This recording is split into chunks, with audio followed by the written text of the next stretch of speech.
उमरखेड तालुक्यातील शेतकरी विलासराव रावते यांचा सन्मान।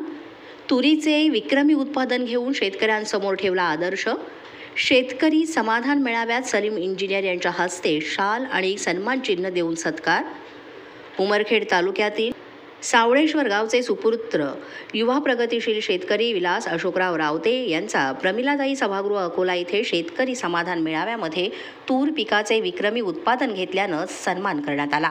शेतीमध्ये विविध उपक्रम करून उमरखेड तालुक्यासह मध्य प्रदेशातील शेतकऱ्यांना सुद्धा व्हॉट्सॲप ग्रुपच्या माध्यमातून मार्गदर्शन ते करतात। आमची माती आमची माणसं नावाचा त्यांचा व्हॉट्सॲप ग्रुप आहे आणि या ग्रुपमध्ये उमरखेड महागाव तालुक्यासह महाराष्ट्राच्या बाहेरील शेतकरी सुद्धा समाविष्ट असल्यामुळे विचारांची सुद्धा देवाणघेवाण होते। तूर पिकाचे विक्रमी उत्पादन घेऊन त्यांनी परिसरातील शेतकऱ्यांसमोर एक नवीन आदर्श निर्माण केलाय। मराठी 9 न्यूजसाठी सचिन उबाळे, यवतमाळ।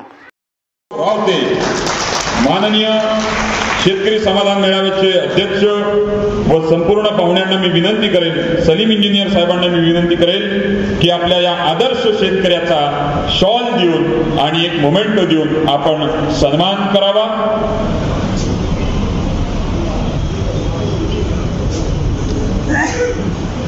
हे दीन बंधु सुनो हमारी, किसान का भला करोगे, गुलामी में था ये देश सारा, तभी से रोता किसान हमारा। पण आज आमच्या शेतकऱ्याने तुरीचं विक्रमी उत्पादन केलेलं आहे। अशा विलास भाऊंसाठी एकदा जोरदार टाळ्यांच्या गजरामध्ये आपण स्वागत केलं पाहिजे, त्यांचं अभिनंदन केलं पाहिजे आणि हे यासाठी केलं पाहिजे। आणि तुम्हाला मी टाळ्या वाजवा यासाठी सांगतोय की फक्त याच्यावरच GST लागायचा बाकी आहे।